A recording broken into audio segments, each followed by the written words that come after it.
did you decide to like get diagnosed for it, or were there any symptoms or something that came out that made you think like, let me see if this is something that I have, or did you like always know?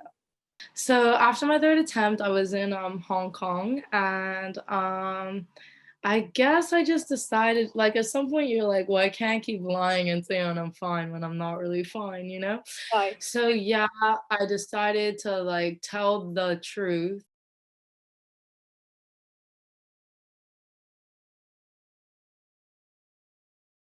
I was diagnosed in 2019. I was in Hong Kong. I was studying there. And basically, I had an attempt to take my life. And I guess I just like, I don't know, at some point you're like, well, I can't keep lying to say I'm fine just to get like out, of the institution because you get out of there, but then I'm just winding back up in different ones. So I was like, okay, like, maybe I'll divulge some of what goes on in my mind.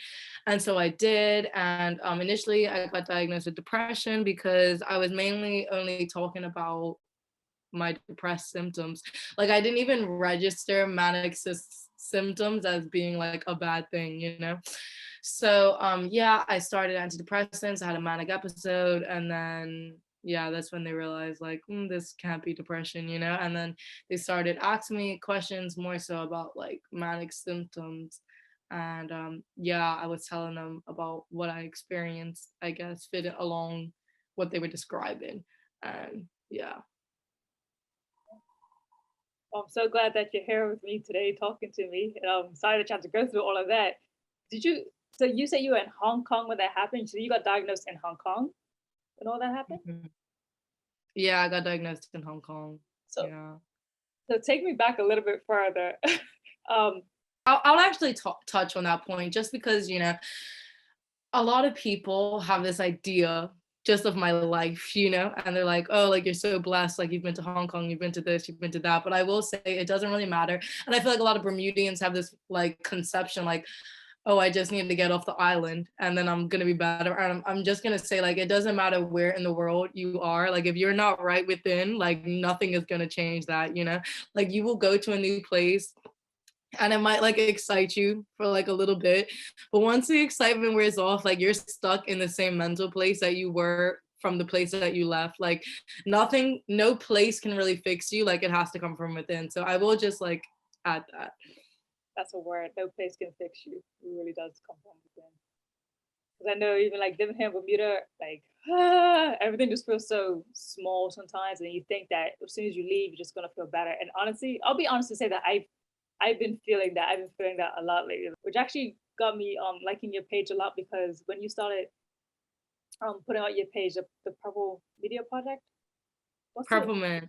Purple, yes, and I used to go to it a couple of times because I just liked the way it looked. Like it was colorful, it was bright, it made me happy. It was originally called Sierra Speaks, and I started it in, I remember that. I'm not sure, but I think I started it in 2018, and I started it, or 17, after a suicide attempt. And I was like, like, I don't want anyone else to feel as low as I did.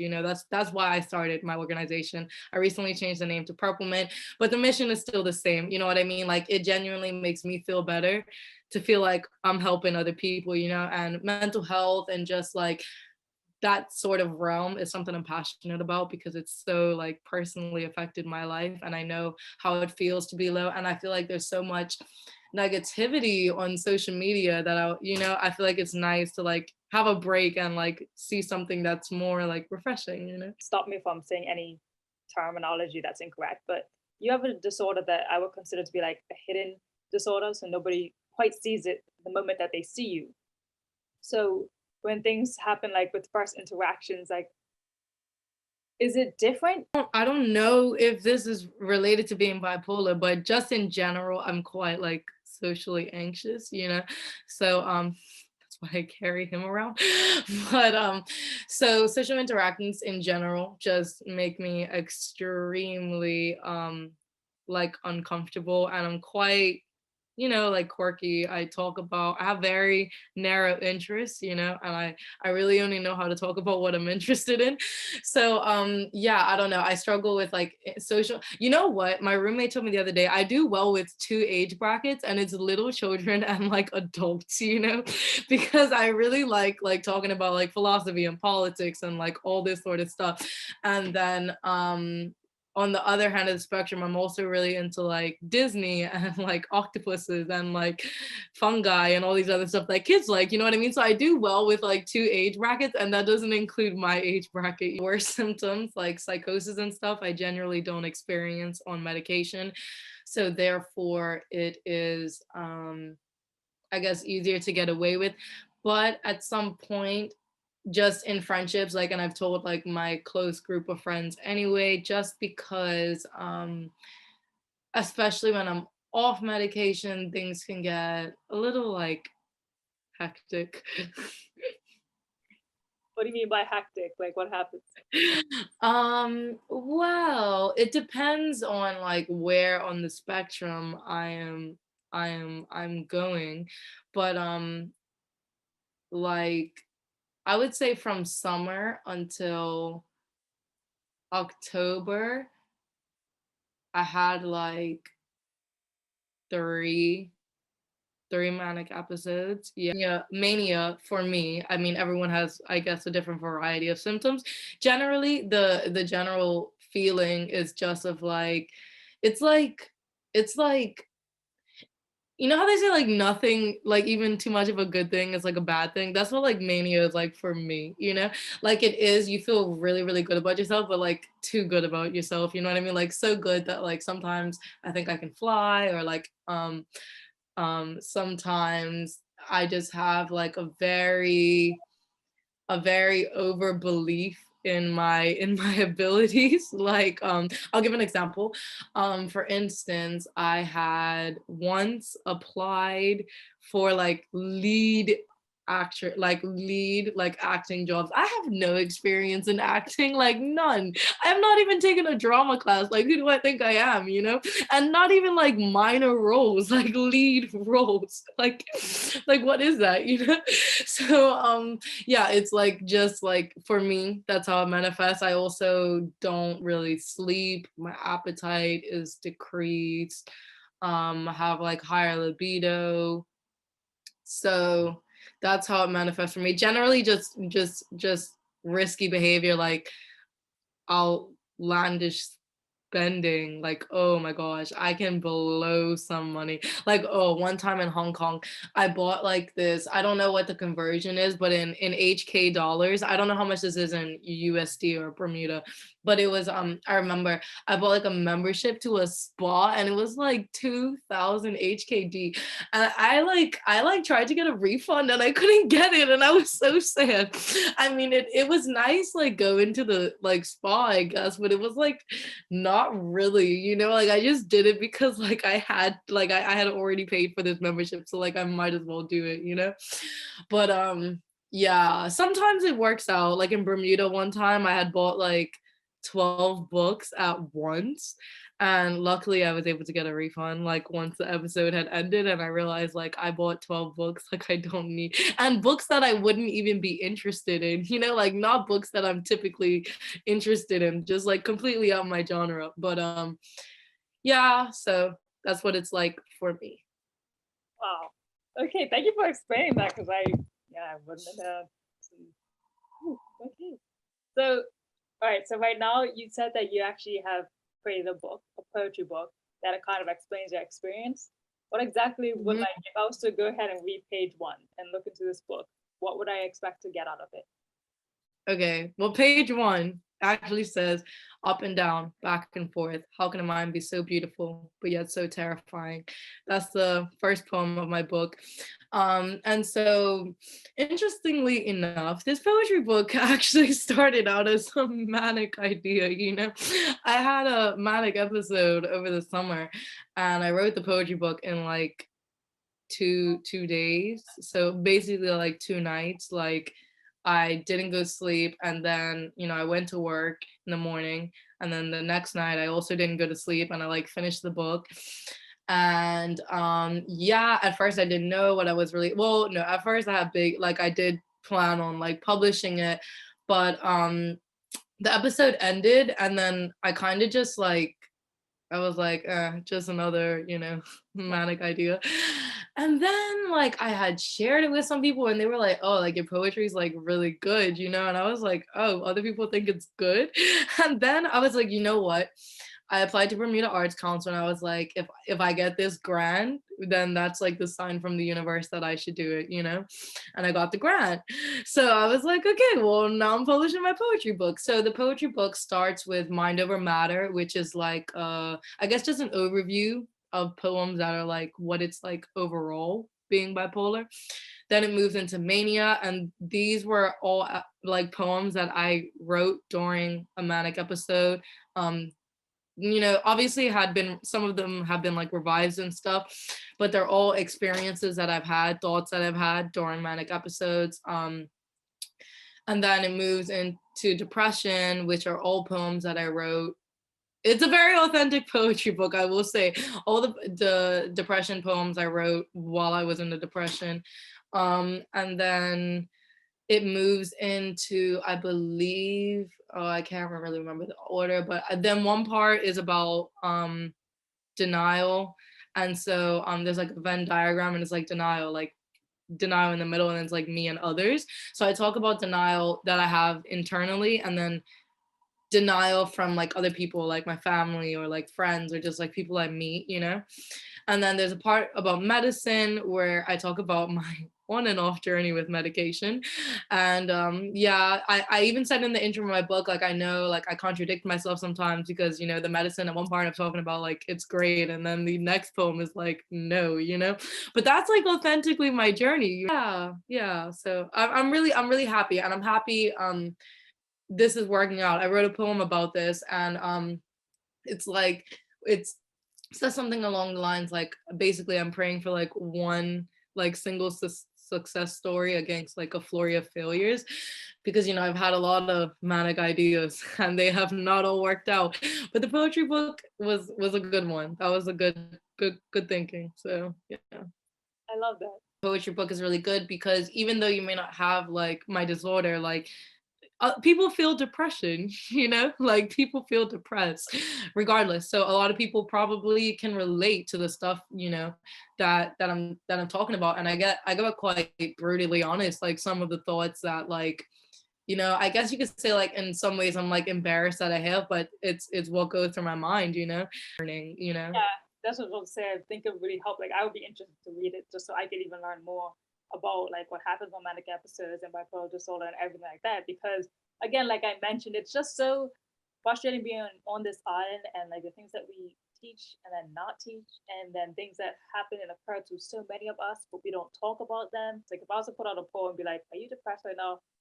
A lot of people would say yes. And even though we all have obviously different scales of it, I think if someone says that they are, just believe them and like try to help them, Mhm. because at this point, like it's no sense trying to compete in our depression. Like, like we're all I agree.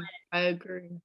I wish I was honest, like after the first attempt, just about what I experienced. I wish I wasn't such in a rush to get out of like the hospital that like I basically was just lying in the process, like, oh, this was a one-off occasion. No, I'm not usually suicidal. Like, just like lying to get out of there.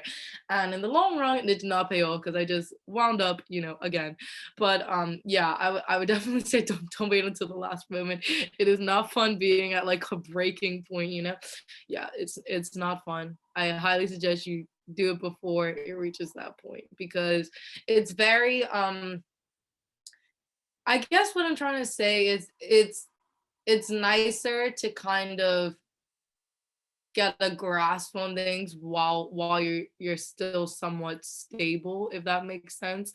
Um, like for me, it was a lot to take in all at once, and I felt even worse because I'm like, wow, like maybe I could have got the help that I needed, like if only I was honest, like so many years back, like I've been going through basically living in hell in my mind, and like basically in silence, you know, like no, I didn't know what was going on with me. Like I honestly just thought I was crazy, you know, and I couldn't really talk about the stuff that I was going on because you don't want to like seem crazy, you know, like if I told people that I like see stuff sometimes or hear things, they would like give me an eye, you know, but that's the truth of my reality. And it took a while to be comfortable to even tell mental health professionals that, like, yeah, this is what I go through, you know? Yeah, because there's a lot of stigma that comes with it, right?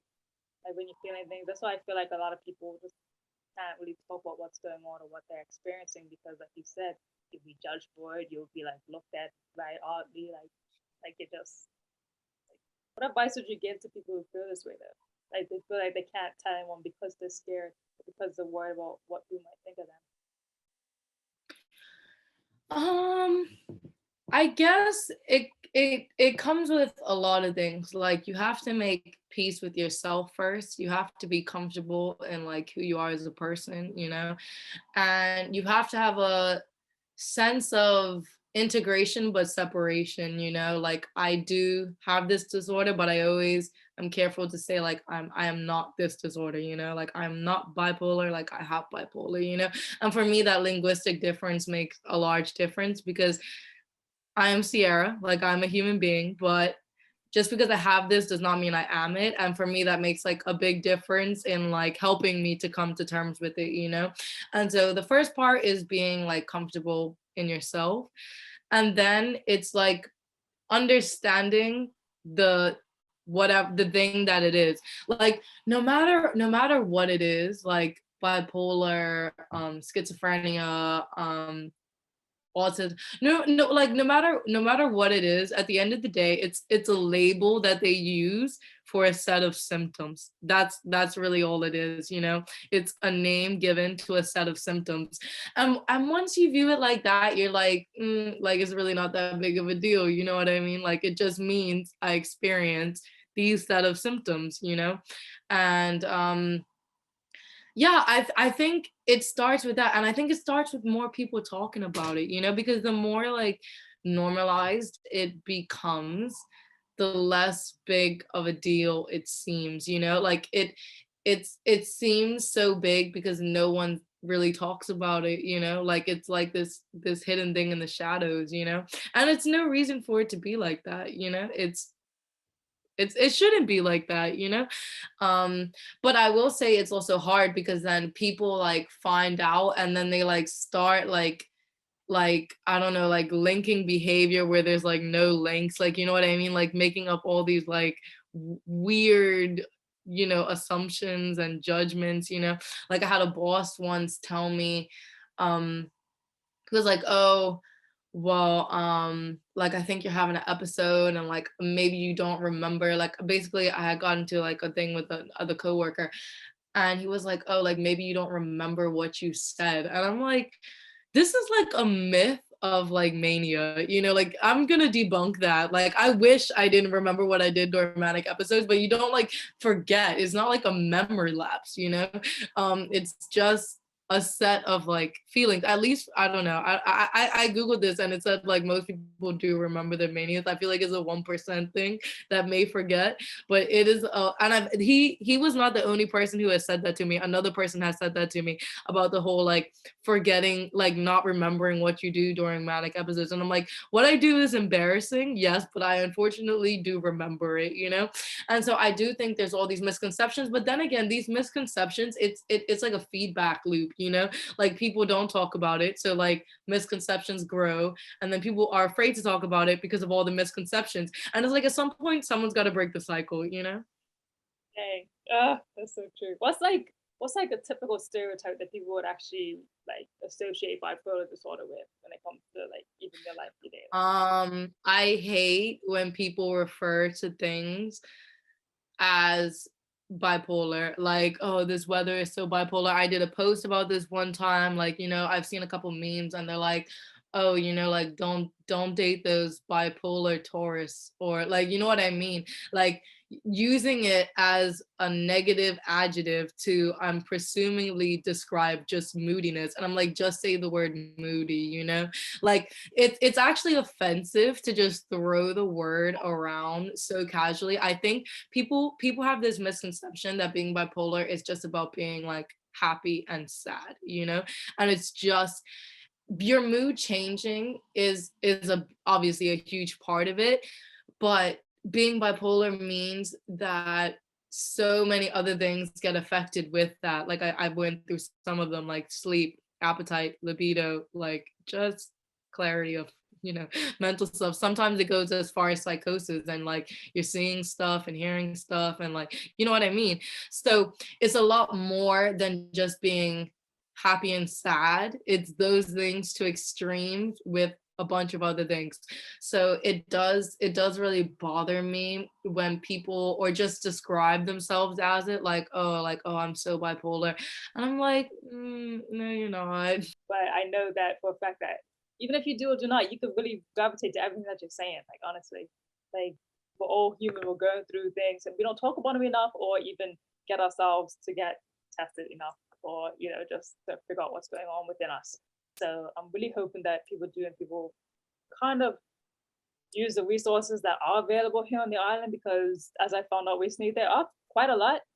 But right now in Bermuda, it's just about that trust level. Like you don't really trust people to, you know, keep your medical information private, to go places that you don't want people to know, like when you're still trying to figure things out. So that's what really sucks about being here. It's just See, like, that's why if you just come out and own it, it does not matter. You could just be like, if everyone just came out and own it, it does not matter. The thing is, it only becomes interesting or gossip when it's a hidden thing. You know what I mean? Like if I'm just like, I have bipolar disorder, and like so and so is like, oh, like I'm schizophrenic. Like I met a guy the other night, and he was schizophrenic, and we were like, we like related on some things, and we were just talking about like a lot of like, there's like some similarities in like what we experience, or like like quirks that we have, and yeah, that's the thing. When people just come out and say it, it's no longer gossip. Like, he obviously stands in his truth. So he doesn't care if, I go and tell someone. And there's no excitement in going to tell someone because he's owning his truth. Like it only really becomes interesting when you think another person isn't supposed to know what you're saying, Like you just gotta own your truth, and that's why I said it comes with like a level of self-love and self-confidence, because I truly know that some people probably think I am crazy, and I am a little crazy. I own up to that. And some people are probably probably don't expect it, and will probably just be like, because there's always those people. But you also will have people that are curious and like wanting to learn, and then you'll have people that may relate and be like, oh, maybe I need to get like tested.